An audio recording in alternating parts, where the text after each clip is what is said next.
오늘 아침 주니스입니다. 정부가 응급실 진료 공백을 막기 위해 군의관 250명을 파견한 가운데 일부 병원에서 근무에 적합하지 않다며 복귀를 통보하는 등 차질이 빚어졌습니다. 환자를 받아줄 응급실을 찾아 헤매는 사태가 추석 연휴에 더 악화할 거란 우려도 커지고 있습니다. 윤석열 대통령의 부인 김건희 여사의 명품 가방 수수 사건과 관련한 검찰 수사심의위원회가 오늘 열립니다. 수사팀은 무혐의로 결론을 낸 가운데 수사심의위원회가 어떤 판단을 내릴지 주목됩니다. 홍명보 감독이 이끄는 축구대표팀이 월드컵 아시아 3차 예선 첫 경기에서 약체 팔레스타인과 득점 없이 비기며 험난한 여정을 예고했습니다.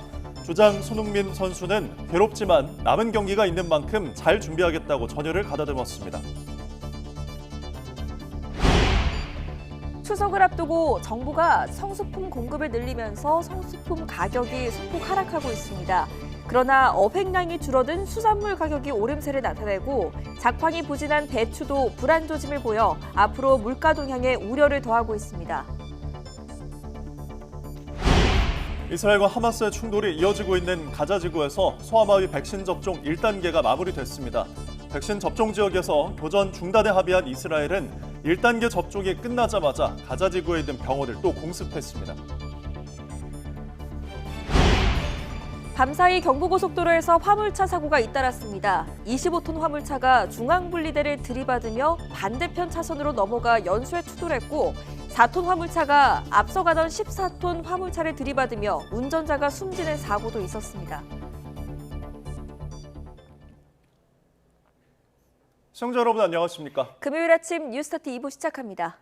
정부가 응급실 운영에 차질이 생긴 병원에 군의관 250명을 파견을 시작한 가운데 현장에서 근무 거부 등의 혼란이 벌어지고 있는 것으로 파악됐습니다. 먼저 이대 목동병원은 응급실 근무가 적합하지 않다는 이유로 파견 군의관 3명에게 복귀 조치를 통보했습니다. 강원대 병원의 경우 파견 첫날인 그제 군의관 5명 가운데 1명만 출근한 것으로 알려졌습니다. 이에 대해 보건복지부는 이대 목동병원의 경우 군의관들과 병원이 어떤 서비스가 필요한지 협의하는 과정에 어려움을 겪고 있다고 밝혔습니다. 세종 충남대병원이 응급실 진료 지원을 위해 파견된 군의관 2명의 교체를 세종시에 요청했습니다. 세종 충남대병원 측은 파견 나온 군의관들이 응급실 업무에 적합하지 않다고 판단해 교체를 요구한 것으로 파악됐습니다. 병원 교수 면담에서 군의관들은 환자에게 동의서를 받는 업무만 할 수 있다고 밝힌 것으로 알려졌습니다. 세종시는 이에 따라 기존 군의관 복귀와 새로운 군의관 파견을 보건복지부에 요청했습니다. 김건희 여사의 명품 가방 사건과 관련해 검찰 수사심의위원회가 기소 여부를 논의합니다. 검찰 수사심의위원회는 오늘 오후 2시 대검찰청에서 회의를 열고 김 여사의 청탁금지법 위반 혐의와 뇌물수수, 직권남용, 알선 수재 등 6가지 혐의를 심의합니다. 비공개로 진행되는 회의에는 서울중앙지검 형사일부 수사팀 검사와 김 여사 측 변호인이 출석해 입장을 발표하고 현안 위원들이 수사 계속 여부와 기소 여부 등을 결정해 검찰에 권고할 예정입니다. 추석 연휴를 앞두고 주요 수산물 가격이 오름세를 보이고 있습니다. 한국농수산식품유통공사 자료를 보면 냉동 참조기 한 마리 소매 가격은 어제 기준 1,754원으로 지난해보다 30.1% 올랐습니다. 조기를 소금에 절여서 말린 굴비는 한 마리에 2,763원으로 지난해보다 37.1% 높아졌습니다. 해양수산부는 어종 남획으로 개체수가 줄어든 데다 기후변화로 어군이 형성되는 장소와 시기가 변해서 어획량이 감소했기 때문이라고 밝혔습니다. 이스라엘군이 요르단강 서안을 폭격해 최소 6명이 숨졌다고 로이터 통신이 보도했습니다. 팔레스타인 보건부와 적신월사 등에 따르면 현지 시간 5일 새벽 이스라엘군 항공기가 서안 북동쪽 투바스 지역을 3차례 공습해 6명이 사망하고 3명이 부상했습니다. 이스라엘군은 자신들의 위협을 가하는 목표물을 타격한 것이라고 주장했습니다. 현지 언론들은 이스라엘군의 서안 군사작전 9일째를 맞아 이 지역의 사망자가 40명을 넘어섰다고 집계했습니다. 어젯밤 10시쯤 대전 세천동 경부고속도로 서울 방향 비룡 분기점 인근을 달리던 4톤 화물차가 앞서가던 14톤 화물차를 들이받았습니다. 이 사고로 4톤 화물차를 몰던 40대 운전자가 크게 다쳐 병원으로 옮겨졌지만 끝내 숨졌습니다. 경찰은 블랙박스 영상 분석 등을 통해 정확한 사고 경위를 조사하고 있습니다. 네, 어제 저녁 8시 반쯤 경북 칠곡군 경부고속도로 부산 방향 낙동대교 인근에 달리던 25톤 화물차가 중앙분리대를 들이받았습니다. 사고의 충격으로 반대편 차선으로 넘어간 화물차는 맞은편 1톤 화물차와 승용차를 잇따라 추돌했습니다. 이 사고로 화물차 운전자 등 모두 4명이 다쳐 병원으로 옮겨졌습니다.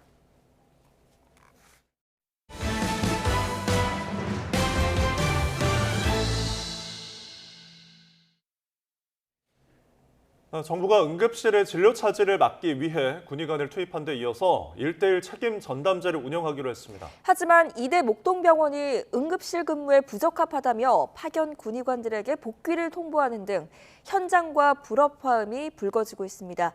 김주현 기자입니다. 응급실 진료에 어려움이 커진다는 지적에 정부는 전국 409개 응급실에 전담 책임관을 지정해 특이사항 발생에 대비하겠다는 추가 대책을 내놨습니다.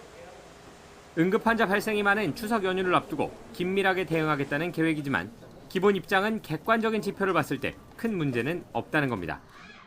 실제 상황을 과장하거나 과도한 불안감을 조장하는 것에 대해서는 신중을 기할 필요가 있다고 봅니다.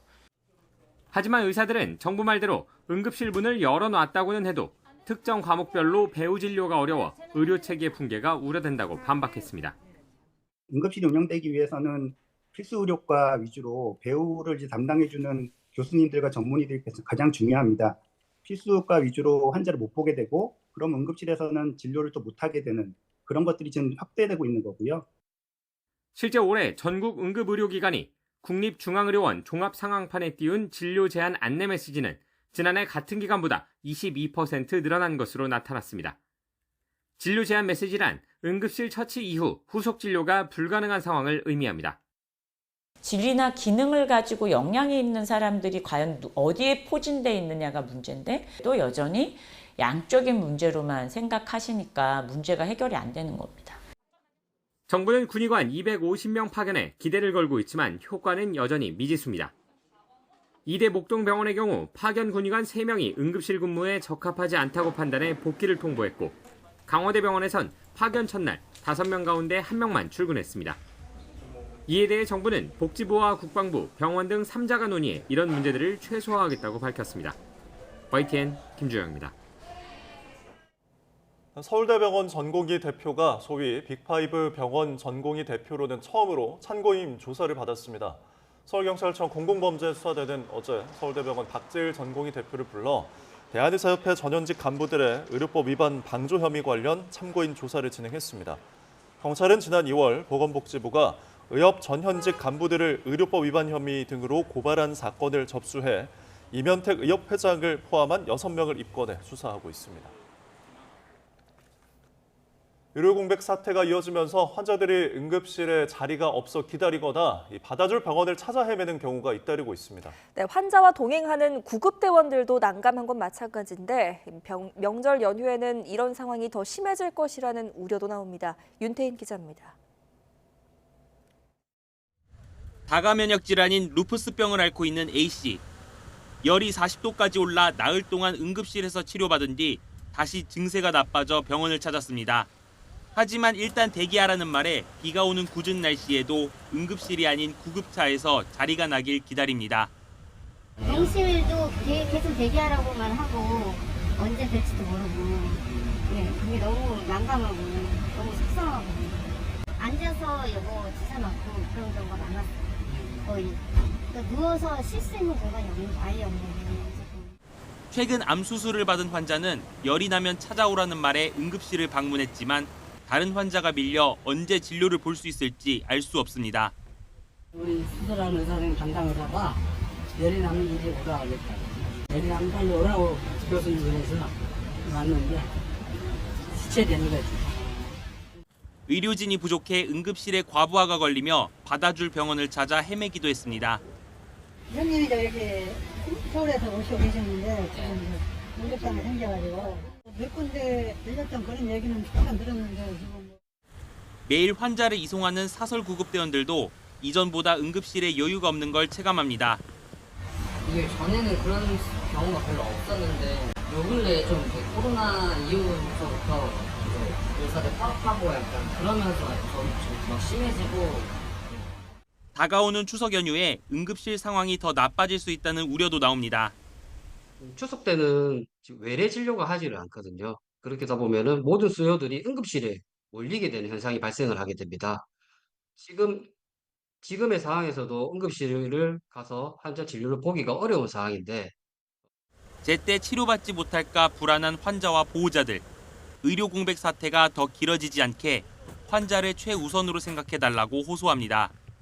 정부가 잘못인지 의사단 의료단체가 잘못인지 모르지만 그냥 서로 좀 합의 좀 가서 서로 양보해서 피해 보는 사람들은 물론 다들 피해자지만 환자들이 제일 피해를 많이 보는 입장이니까. YTN 윤태인입니다. 윤석열 대통령 부인 김건희 여사의 명품 가방 수수 사건과 관련한 검찰 수사심의위원회가 오늘 열립니다.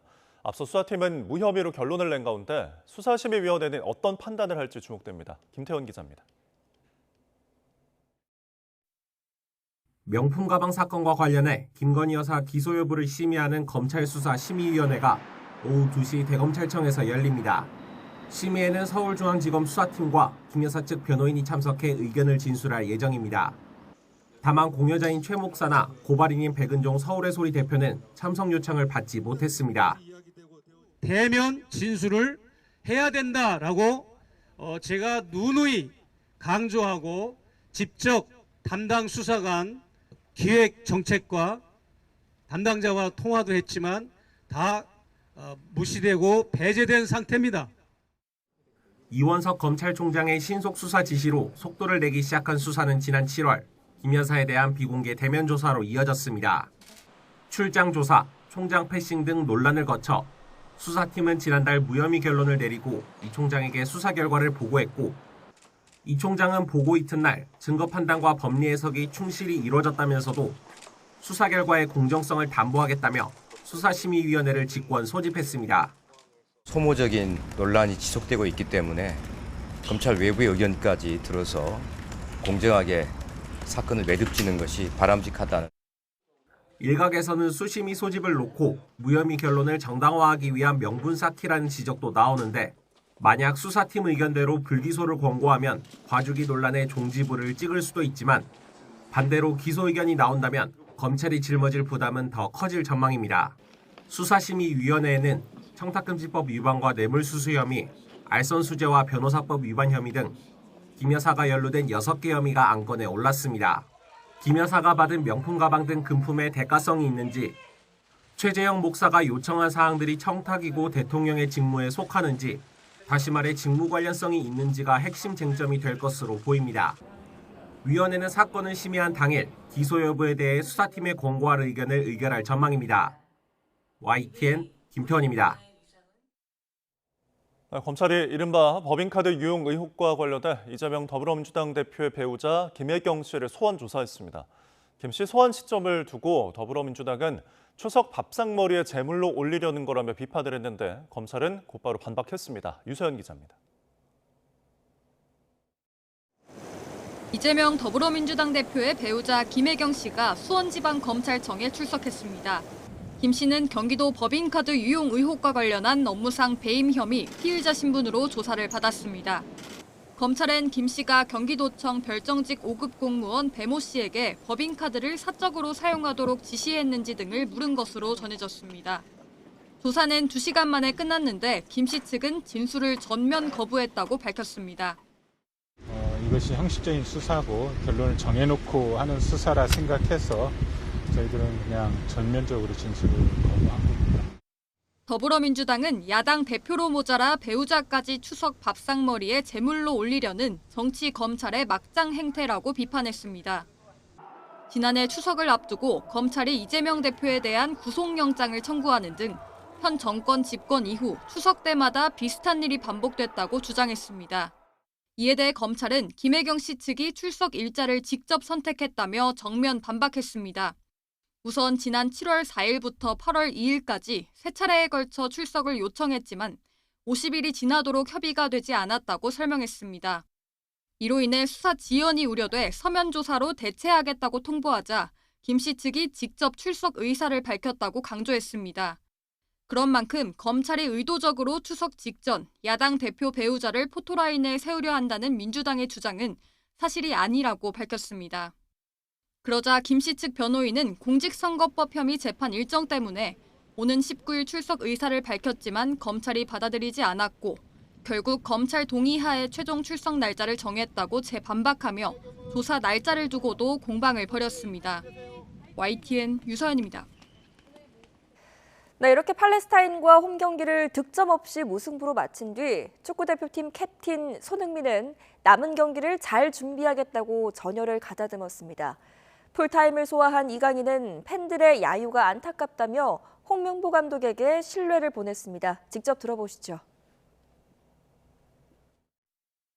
당연히 괴롭지만 절대 실망감을 가져선 안 될 것 같습니다. 이제 한 경기 치렀고 저한테는 9경기 동안 매 경기 최고의 경기를 펼칠 수 있는 기회들이 남아있기 때문에 그 경기들을 잘 준비해야 될 것 같습니다.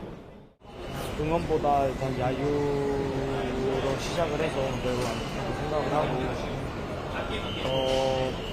저희 선수들은 100% 감독님을 믿고 감독님을 따라야 되고 충분히 감독님이 저희를 꼭 이기고 좋은 축구를 할 수 있게 만들어 주실 거라고 믿고 있고 저희는 100% 따를 거고. 추석을 앞두고 정부가 물가를 잡기 위해 애를 쓰고 있는데요. 성수품 17만 톤을 공급하고 제품 할인에도 700억 원을 지원하면서 성수품을 중심으로 가격이 소폭 하락하고 있습니다. 하지만 어획량이 줄어서 수산물 가격이 출렁이며 추석 물가의 변수가 될 것으로 보입니다. 오동건 기자가 취재했습니다. 추석을 앞두고 장을 보는 소비자들. 성수품 위주로 가격이 조금 내렸다고 하지만 크게 체감되지 않습니다.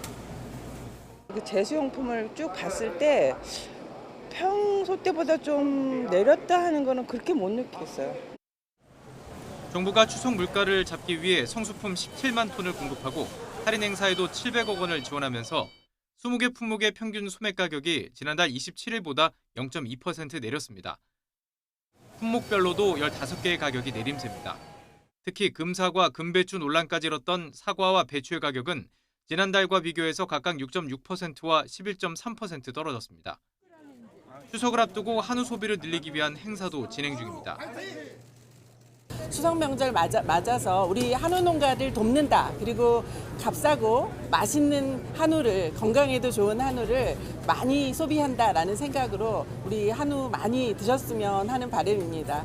하지만 어획량이 크게 감소하면서 조기와 굴비 같은 이런 수산물의 가격이 출렁이고 있습니다. 냉동 참조기 한 마리 소매 가격은 1년 전보다 30.1%, 조기는 37.1% 올랐습니다. 이상고온의 김양식에도 차질이 생기면서 연초 장당 100원을 밑돌던 소매 가격이 지난해보다 무려 38%가 올랐습니다. 너무 많이 올랐어요. 좀 괜찮다는 거는 20만 원 넘어서 그냥 한번 집었다 놓고 그냥 깜짝 놀랐고 그냥. 해수부는 수산물 가격 안정을 위해 비축수산물 12,000여 톤을 시장에 풀고 있지만 어획량 자체가 크게 줄어든 상황이라 추석 물가에 또 다른 변수가 될 것으로 보입니다. YTN 오동건입니다. 북한이 날려보낸 쓰레기 풍선이 수도권 곳곳에 떨어졌다는 신고가 이어졌습니다. 경부고속도로에선 화물차 교통사고가 잇따라 1명이 숨지고 4명이 다쳤습니다. 밤사이 사건 사고 소식 윤웅성 기자입니다. 야외 주차장에 세워진 차량 사이로 커다란 풍선이 떨어져 있고 출동한 경찰들이 분주히 움직입니다. 어젯밤 10시 20분쯤 경기 의정부시 녹양동에 북한의 쓰레기 풍선이 떨어졌다는 신고가 접수됐습니다. 비슷한 시각 서울 구로역 근처에서도 쓰레기 풍선 잔해로 보이는 폐지 뭉치가 발견됐습니다. 경찰은 풍선 낙하로 인명이나 재산 피해는 없었다며 군에 인계했다고 밝혔습니다. 북한은 최근 이틀 사이 3차례나 풍선을 날려보내며 저강도 도발을 지속했습니다. 종이장처럼 구겨진 화물차 앞부분을 기중기가 들어올리자 맥없이 뜯겨나옵니다. 앞부분이 사라진 화물차는 폭격을 맞은 듯 처참한 잔해만 남았고 바닥에는 파편이 나뒹굽니다.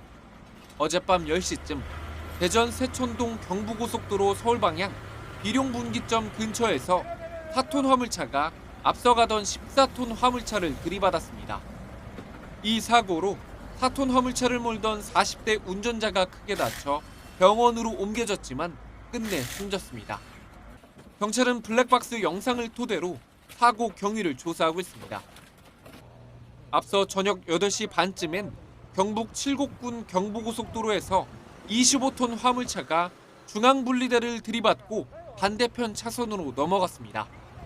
화물차가 마주오던 1톤 화물차와 승용차를 잇따라 들이받으면서 모두 4명이 다쳤습니다. 또 사고 수습 과정에서 부산 방향 4개 차로가 1시간 넘게 전면 통제되면서 한때 극심한 정체를 빚었습니다. YTN 윤웅성입니다. 사건 사고 한 줄 뉴스입니다. 지난 3일 저녁 7시 반쯤 부산 연산동에 있는 오피스텔에서 헤어진 전 여자친구를 흉기로 찔러 살해한 30대 남성이 구속됐습니다.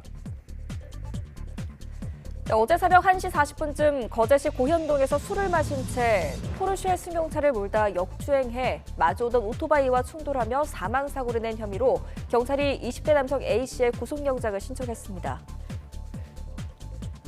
지난달 23일 경기 포천에 있는 모 부대 화장실에서 부사관이 병사를 몰래 불법 촬영했다는 신고가 접수돼 경찰이 수사에 나섰습니다.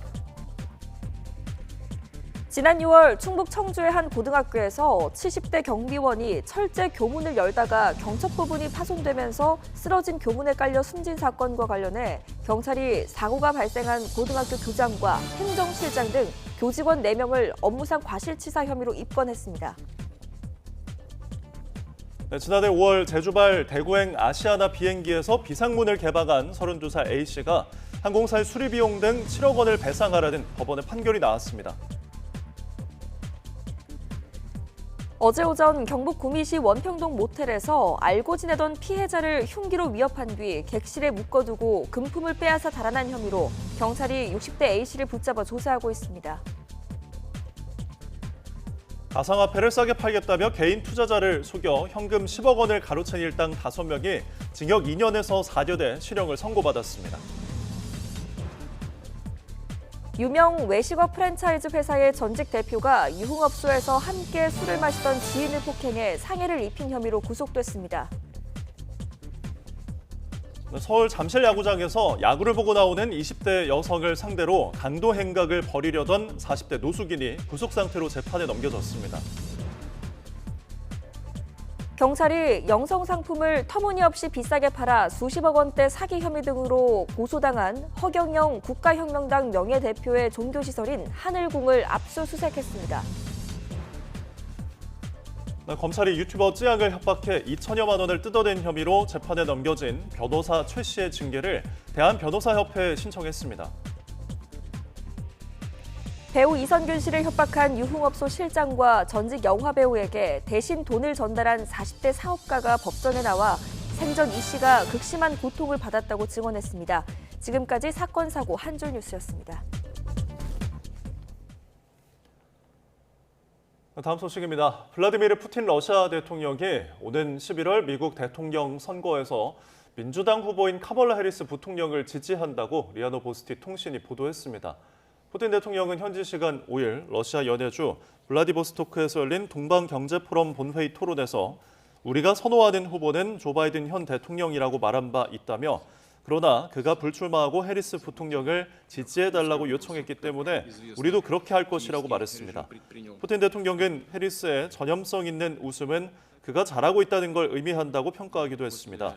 또 공화당 후보인 도널드 트럼프 전 대통령은 러시아에 엄청나게 많은 제재를 부과했다면서 해리스 부통령은 그러지 않기를 바란다고 덧붙였습니다.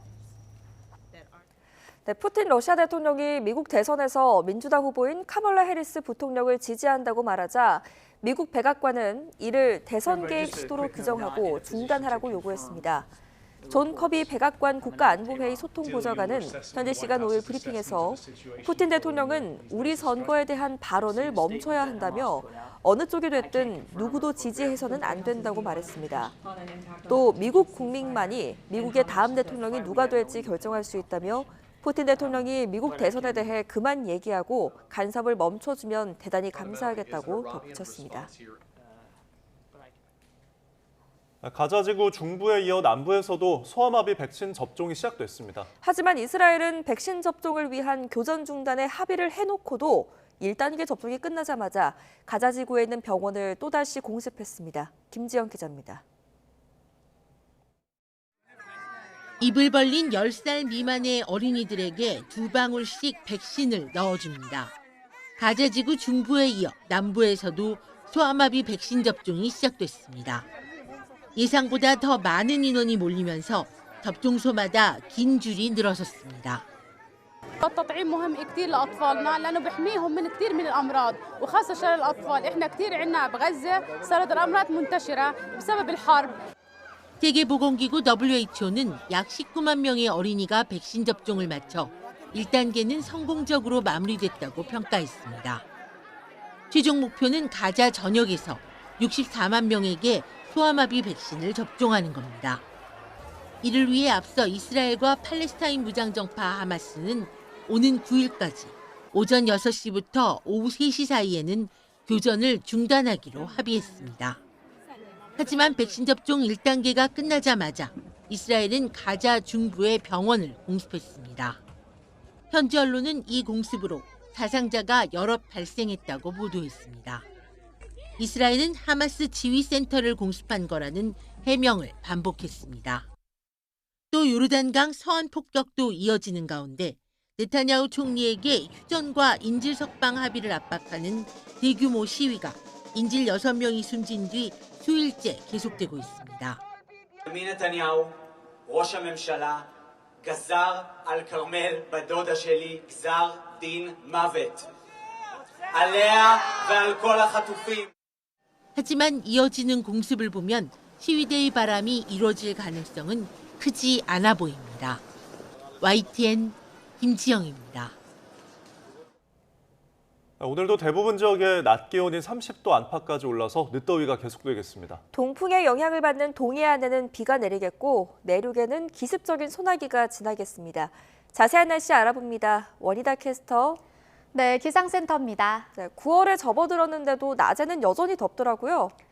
네, 가을이 시작된 지 일주일이 다 됐지만 낮에는 여전히 여름 기운이 남아 있습니다. 현재 경기 남부와 충청 이남 곳곳에 폭염주의보가 발효 중인데요. 오늘도 이들 지역을 중심으로는 체감온도가 33도 안팎까지 크게 치솟겠습니다. 오늘 아침 대부분 선선하지만 일부 지역은 여전히 열대야가 나타나고 있습니다. 현재 서울 기온은 23.8도, 부산 26.3도, 제주도는 25.5도를 보이고 있습니다. 한낮에는 서울 29도, 광주 31도, 대구 32도까지 오르겠고요. 동풍이 부는 동해안은 강릉 26도에 그치겠습니다. 네, 그리고 지금 출근길에 비가 내리는 곳이 있다고요? 네, 현재 중북부와 영남 지방을 중심으로 비구름이 지나고 있는데요. 내륙의 비는 아침에, 동해안은 오후에 대부분 그치겠습니다. 다만 이후에도 기습적인 소나기가 지나는 곳이 있겠는데요. 예상되는 비와 소나기의 양은 5에서 많게는 60mm가 되겠습니다. 특히 남부 지방을 중심으로는 벼락과 돌풍을 동반한 시간당 20mm 안팎의 강한 소나기가 쏟아질 수 있겠습니다.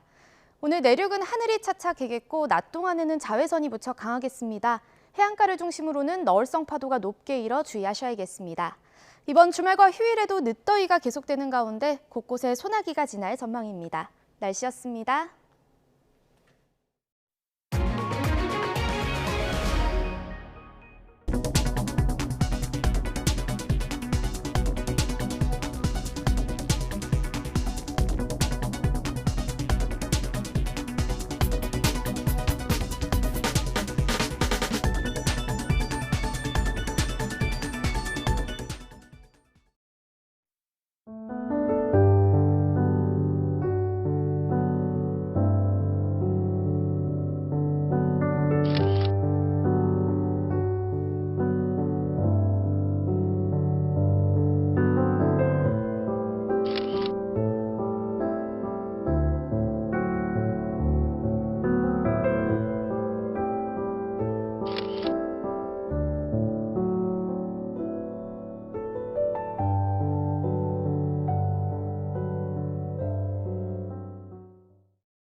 윤석열 대통령이 오늘 퇴임 전 마지막으로 방한하는 기시다 후미오 일본 총리와 정상회담을 갖습니다.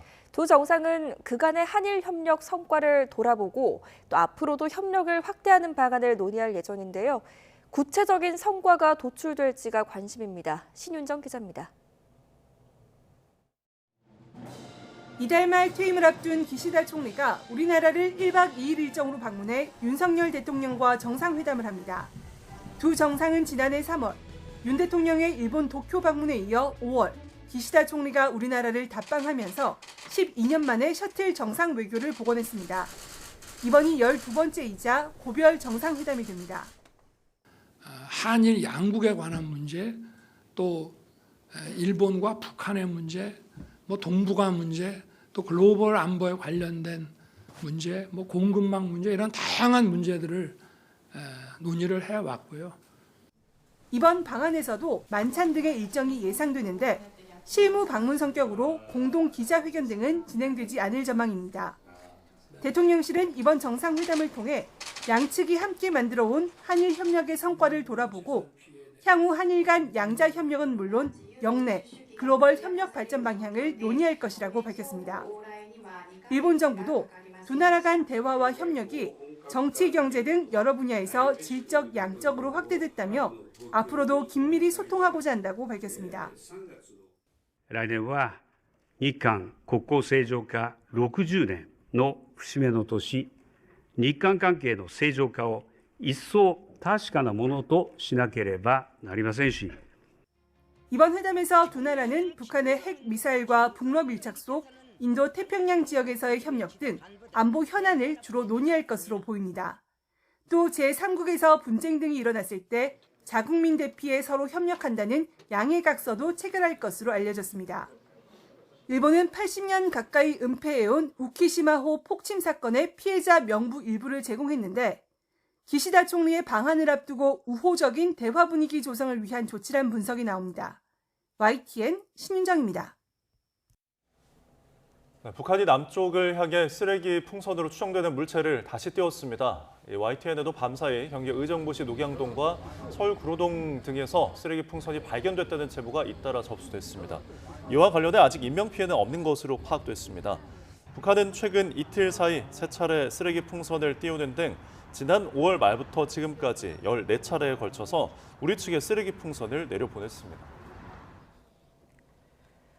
네, 이와 관련해서 LG 트윈스와 SSG 랜더스 프로야구 경기가 열린 서울 송파구 잠실야구장에 북한이 날린 쓰레기 풍선이 낙하할 가능성이 제기돼 군과 경찰, 소방대원들이 출동했습니다.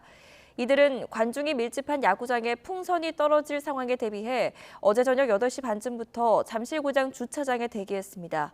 LG 구단 관계자는 군에서 풍선 낙하가 우려된다는 연락을 받았다며 실제로 떨어졌다면 경기가 일시 중단됐을 거라고 말했습니다. 다행히 풍선이 낙하하지 않아서 경기는 정상적으로 진행됐고 군 경과 소방대원은 밤 11시쯤에 잠실구장에서 철수했습니다. 공사 현장에서 추락한 70대 노동자가 수술할 의사를 찾다가 4시간여 만에 숨지는 일이 벌어졌습니다. 평일 오전에도 응급의료 체계가 제대로 작동하지 않고 있다는 건데 추석 연휴를 앞두고 시민들의 불안감이 커지고 있습니다. 차상은 기자입니다. 부산 기장군에 있는 축산시설 공사 현장. 이 건물 2층에서 70대 용접기사 A씨가 추락했다는 신고가 119에 접수된 건 지난 2일 오전 8시 11분입니다. 구급대원이 A씨의 상태를 확인해보니 의식은 있지만 다리와 갈비뼈 등 곳곳에 골절이 의심되는 상황. 하지만 근처에 있는 A씨를 받아주겠다는 응급실이 없어 50km 떨어진 고신대 병원까지 가야 했습니다. 119에 신고한 지 1시간이 지나 병원에 도착한 A씨. 하지만 수술할 의사가 없었습니다. 고신대 병원은 가슴뼈 골절로 폐가 손상될 우려가 있어 긴급 수술이 필요했지만 의료진이 부족해 수술을 진행하지 못했다고 설명했습니다. 병원 측이 수술 가능한 다른 병원을 수소문했지만 받아주겠다는 병원이 없었고 결국 A씨는 사고 4시간여 만인 낮 12시 반쯤 숨졌습니다. 사인은 다발성 골절로 확인됐습니다. 다발성 골절이라는 상황입니다.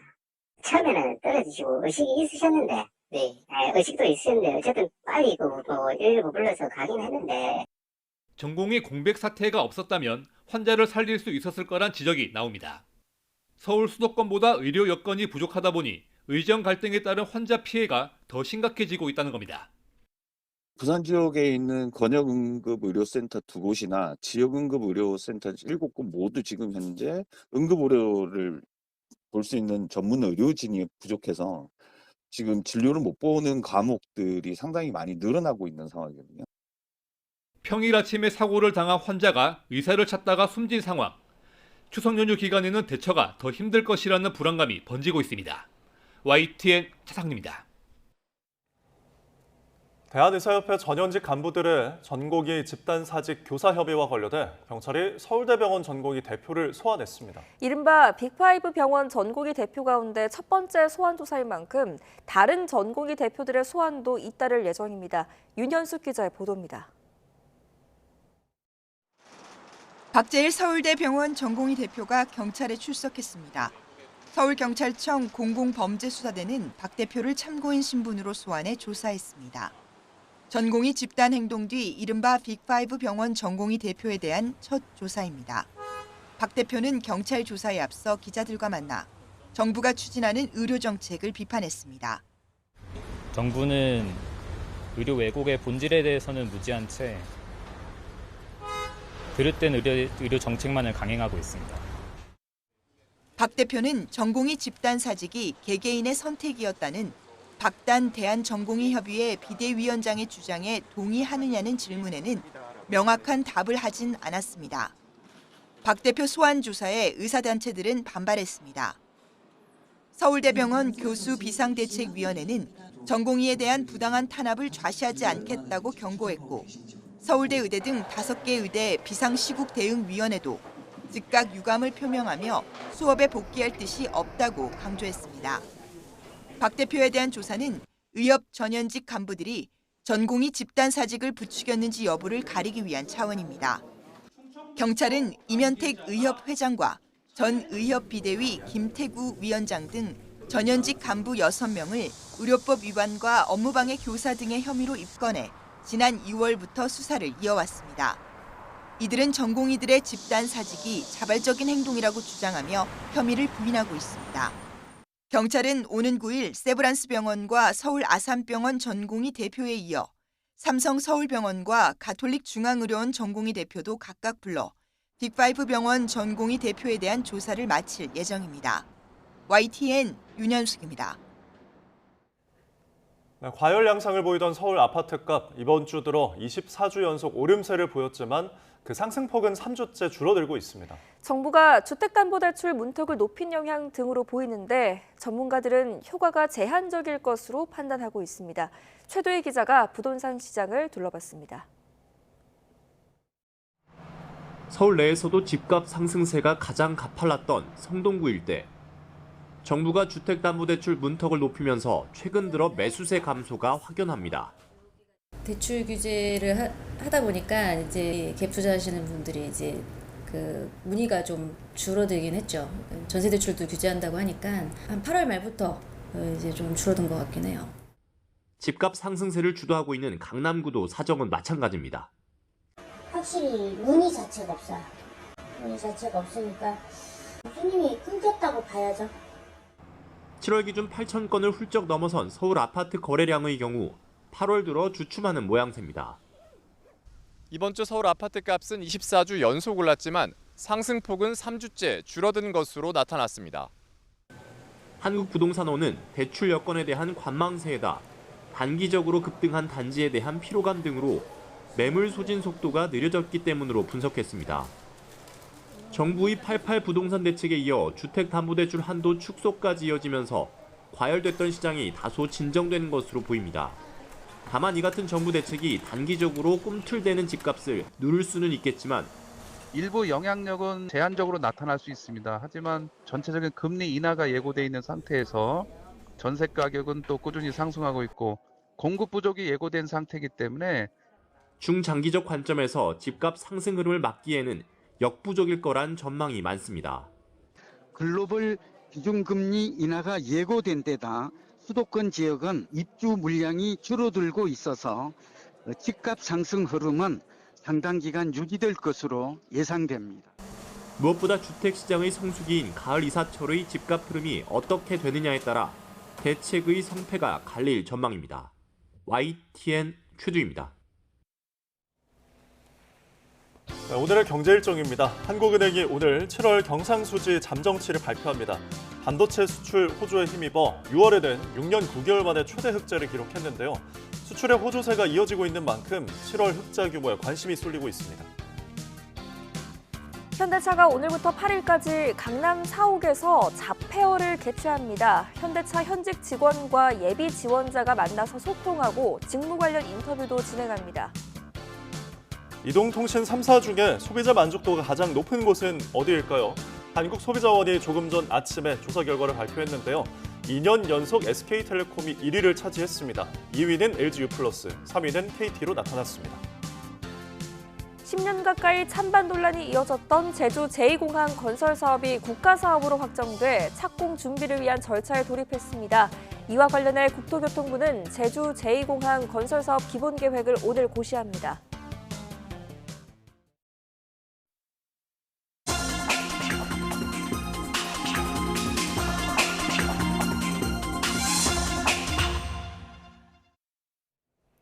오늘의 글로벌 픽입니다.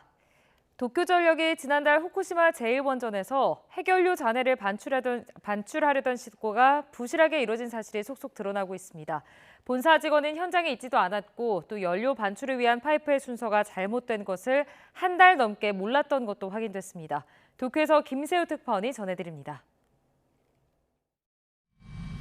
지난달 22일 도쿄전력은 후쿠시마 제1원전의 사고 원자로에서 핵연료 잔해를 꺼내려 했습니다. 2011년 후쿠시마 원전 사고 이후 13년 만입니다. 하지만 잔해 채취 장비 파이프 배열 순서가 잘못돼 작업 시도를 중단했습니다. 도쿄전력 하청업체 직원이 파이프 순서를 잘못 정렬했는데 한 달 넘게 몰랐던 겁니다. 조사 결과 가설 작업을 맡은 하청업체 직원이 방사선이 높은 작업장을 빨리 빠져나가려고 최종 확인을 하지 않았습니다. 도쿄전력도 하청업체 직원에게만 맡긴 채 본사 직원을 보내 현장 확인을 하지 않은 것으로 드러났습니다. パイプの運搬等の一般的な準備作業に関して当社を含め実際の作業手順の確認が十分ではなかった点でございます。 핵연료 반출 작업은 원전 폐로 과정에서 가장 어려운 작업으로 꼽힙니다. 핵연료 잔해는 1시간만 노출돼도 사망에 이를 수 있습니다. 냉각수나 지하수, 빗물과 접촉하며 오염수를 계속 발생시킵니다. 현재 후쿠시마 원전 1에서 3호기에 남아있는 핵연료 잔해는 880톤입니다. 2051년까지 원전 폐로를 목표로 하고 있지만 핵연료 잔해 반출이 지연되면 불가능합니다. 애초 2021년부터 잔해 반출을 하려다 이미 3번을 연기한 상황. 도쿄전력은 재발 방지책을 마련한 뒤 다음 주 반출 작업을 재개하기로 했습니다. 하지만 이번에 어처구니 없는 실수가 확인되면서 원전 폐로 목표를 달성할 수 있을지에 대한 의구심이 더욱 커지고 있습니다. 도쿄에서 YTN 김세호입니다. 니제르 군정 내무부는 지난 6월 우기가 시작된 이후 폭우와 산사태 등 수해로 201인 3명이 숨졌다고 현지 시간 4일 밝혔습니다. 또 같은 기간 니제르 전역에서 278명이 다쳤고 71만 767명의 이재민이 발생했다고 AFP 통신이 보도했습니다. 지난달 22일 내무부가 35만 명 넘게 피해를 봤다고 밝힌 것보다 이재민이 배 이상으로 늘어났습니다. 일론 머스크가 설립한 우주기업 스페이스X가 브라질에서 직원들을 철수하고 여행 자제 권고를 내렸다고 월스트리트저널이 현지 시간 4일 보도했습니다. 스페이스X는 또 지난주 브라질에서 근무 중이던 다른 국가 출신 직원들도 철수시킨 것으로 전해졌는데요. 이 같은 조치는 머스크가 브라질 대법원과 소셜미디어 X 접속 차단 등을 놓고 갈등을 빚고 있는 와중에 나왔습니다. 독일 베를린 당국이 평화의 소녀상 철거 시한을 이달 28일로 못 박은 가운데 독일 현지 시민단체와 시민들이 소녀상 존치와 카이 베그너 베를린 시장의 사퇴를 촉구했습니다. 코리아협의회와 평화의 소녀상과 함께하는 사람들의 주최로 베를린 시청 앞 광장에서 열린 집회에서 참가자 100여 명은 소녀상의 존치와 시장 사퇴를 촉구하는 구호를 외쳤습니다. 블라디미르 푸틴 러시아 대통령이 체조 선수 출신 연인과의 관계에서 아들 2명을 두고 있다고 영국 일간 더 타임스가 보도했습니다. 큰아들 이반은 9살, 작은아들 블라디미르 주니어는 5살이며 모스크바 북서쪽 발다이 호수 근처에 있는 아버지의 거대한 저택에서 대부분의 시간을 보내고 있다고 전해졌습니다. 필리핀의 스쿠버 다이빙 명소인 보홀섬에서 산호에 한국인으로 추정되는 사람이 이름을 새겨 넣어 당국이 유명 다이빙 포인트 버진 아일랜드의 다이빙 활동을 금지했습니다. 낙서를 발견한 다이빙 강사 다닐로는 지난 7월 1일 산호의 낙서를 처음 찾았는데요. 이후 지난달 30일 다시 버진 아일랜드를 방문했을 때 김민, 소윤 등 최소 13개의 이름이 산호에 새겨져 있는 것을 발견했고 산호초 파괴 책임이 있는 이들을 상대로 법적 조치에 나설 것이라고 전해졌습니다. 지난달 별세한 뉴질랜드 원주민 마오리족 왕을 이어 그의 막내딸이 여왕에 올랐습니다. 라디오 뉴질랜드 등 현지 언론에 따르면 현지 시간 5일 마오리 족장 12명으로 구성된 킹기탄가 협의회는 지난달 30일 숨진 킨지 투에이티아의 막내딸인 나와이호노 이테포를 8대 마오리족 군주로 지명했다고 발표했습니다. 15년 만에 재결합한 오아시스의 내년 공연 관람권이 고가 논란이 휩싸인 가운데 영국의 반독점 규제기관이 관람권 판매업체 티켓마스터에 대해 조사에 들어갔습니다. 수요와 공급 상황, 경쟁사의 가격 등을 반영해 수시로 판매가를 바꾸는 다이내믹 프라이싱이 적용될 수 있다는 걸 티켓마스터가 구매자들에게 명확하게 알렸는지를 살펴볼 것이라고 설명했습니다. 지금까지 글로벌픽이었습니다. 최근 페인트 공장에서 일하던 50대 노동자가 일터에서 숨진 채 발견됐습니다. 유족과 노조는 폭염 대책 없는 근무 환경 탓이었다며 철저한 조사를 요구했습니다. 김민성 기자입니다. 페인트를 만드는 KCC 전주 2 공장입니다. 이 공장 안에서 지난달 20일 50대 노동자 한 명이 심정지 상태로 발견돼 끝내 숨졌습니다. 숨진 노동자는 건축용 페인트 색을 내는 작업을 해왔습니다. 유족은 폭염에 노출된 열악한 노동 환경 때문이라고 주장합니다. 주로 일하는 공간, 공장 2층 마감 탱크 주변에 냉방 설비라곤 고작 선풍기뿐이었다는 겁니다. 죽은 장소 그쪽에 보여주고 시원한 자리만 보여주더라고요. 그 회사 관계자가. 노 회장님께서 거기는 극히 일부 일을 하는 시간은 이것밖에 안 된다. 이쪽이다 하면서 문을 딱 열어주고 들어가는 순간에 그 열기 때문에 정말 후끈후끈했었어요. 주변 동료들도 여름엔 실내 온도가 30도 중반까지 치솟는 환경에서 20kg 무게 물건을 나르는 게 예사라고 입을 모읍니다. 노조는 지난 4년간 7번이나 환경 개선을 요구했지만 회사가 들어주지 않았다고 지적했습니다. 실내 온도가 34도를 넘긴 자체 측정 자료도 공개했습니다. 누가 어떤 이유로 노동조합의 시설 개선 요구를 묵살하고 거부하여 원인을 제공하였는지. 반면 회사는 숨진 노동자의 주된 작업 공간이 공장 2층 마감 탱크 주변이 아니라고 반박합니다. 공조기와 에어컨, 항온 항습기가 가동 중인 다른 공간에서 작업하는 비중이 약 70%라는 겁니다. 다만 선풍기가 있었다는 공장 2층 마감 탱크 주변 온도는 최고 30도에서 33도라고 인정했습니다. 경찰과 고용노동부는 노동 환경 실태를 비롯해 정확한 사인을 조사하고 있습니다.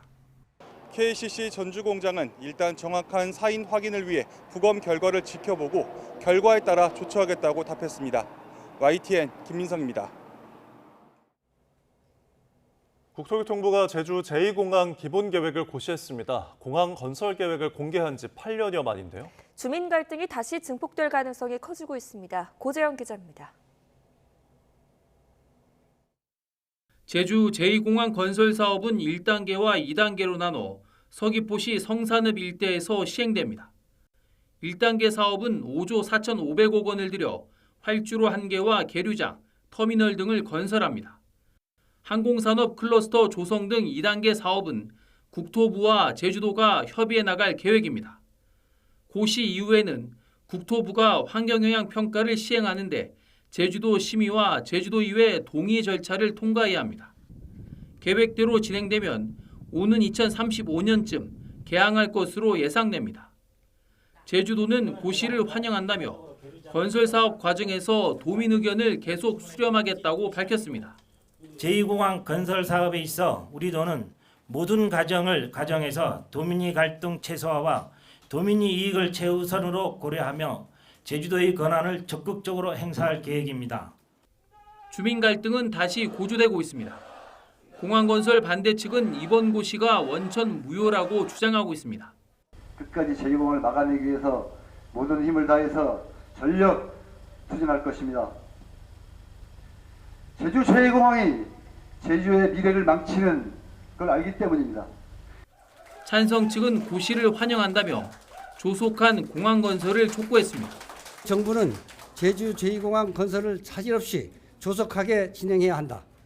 이미 포화 상태인 제주공항의 안전성을 확보하고 증가하는 항공 수요에 대응하기 위해 제2공항 건설은 시급하다. 고시를 계기로 찬반 논란이 다시 부딪히면서 주민 갈등이 극한으로 가는 것 아니냐는 우려도 나오고 있습니다. 10년 가까이 찬반 논란이 이어지는 가운데 제주 제2공항 건설 기본 계획이 고시됐습니다. 고시 이후에도 주민 갈등이 재점화하는 양상이어서 국토부와 제주도의 갈등 조정 능력이 중요해졌습니다. YTN 고재영입니다. 먹방 유튜버 쯔양을 협박해 돈을 뜯어낸 혐의로 구속된 사이버 레카 사건 기억하시죠? 가해자로 지목된 유튜버들이 구속 상태에서 오늘부터 재판을 받게 되는데요. 네, 이 가운데 핵심 인물로 지목된 유튜버 카라큘라가 옥중에서 쯔양에게 편지를 보냈는데 그 자필 편지를 YTN에서 단독 입수했습니다. 최보란 기자입니다. 쯔양 관계자를 통해 입수한 카라큘라의 자필 편지입니다. 카라큘라는 직접 작성한 5장 분량의 편지에서 조심스럽게 자신을 소개한 뒤 쯔양에 대한 공갈방조 부분은 억울한 심정이라고 밝혔습니다. 또한 그는 쯔양의 가슴 아픈 사연과 고통의 시간에 위로를 전한다며 선처를 호소했습니다. 카라큘라는 편지 끝부분에 읽어줘서 고맙다며 공손한 모습을 보이면서도 줄곧 쯔양 협박범이 된 부분에 대해 억울하고 분통하다는 심경을 드러내기도 했습니다. 카라큘라는 유튜버 구제혁이 쯔양을 상대로 벌인 공갈 범행을 방조한 혐의로 구속됐습니다. 카라큘라는 구제혁에게 쯔양에 관한 폭로 영상을 올리기보다 직접 돈을 뜯어내는 것이 이익이라는 취지로 공갈을 권유한 혐의를 받고 있습니다. 카라큘라는 오늘 수원지방법원에서 사이버 레카로 불리는 유튜버 구제혁 등과 함께 첫 재판을 앞두고 있습니다. 억울하다는 카라큘라의 주장은 결국 법정에서 진실이 가려질 것으로 보입니다. YTN 최보란입니다. 유명 팝 록밴드 원 리퍼블릭이 내년 1월 한국에서 단독 공연을 진행합니다. 라이브 네이션 코리아는 원 리퍼블릭이 내년 1월 18일 인천 인스파이어 아레나에서 공연을 연다고 밝혔습니다. 이번 공연은 새 앨범인 아티피셜 파라다이스 발표 이후 진행되는 월드 투어의 하나로 7년여 만에 열리는 내한 공연입니다. 우리 문학과 세계 문학의 교류를 위해 마련된 서울국제작가축제가 오늘부터 11일까지 서울 JCC 아트센터에서 열립니다. 올해는 양자역학에서 나오는 입자와 파동을 주제로 우리 삶 속에서 대립 충돌하던 관계가 공존과 포용의 관계로 승화하는 과정을 문학작품을 통해 살펴봅니다. 축제에서는 소설 저주토끼의 정보라 작가와 소설 엘레나는 알고 있다로 유명한 아르헨티나의 클라우디아 피녜이로 작가 등 국내외 유명 작가 20여 명이 참가합니다. 우주항공청이 지구 저궤도 수송 비용을 현재 스페이스X의 절반 수준으로 낮출 재사용 발사체 개발에 나서기로 했습니다. 윤영빈 우주항공청장은 우주항공청 카사의 개청 100일 기념 기자간담회에서 이같이 밝혔습니다. 우선 우주청은 재사용 발사체 개발을 통해 우주 수송 비용을 스페이스X의 절반 수준인 1kg당 $1,000 이하로 낮추고 우주 수송 체계도 완성할 계획입니다. 또 위성 분야에서는 해상도 10cm급 영상 레이더 안테나, 위성 편대 비행용 전기 추력기 등 핵심 기술을 국산화하는 등 위성 개발 생태계를 조성하기로 했습니다. 뉴스타트 3부 잠시 뒤에 이어집니다.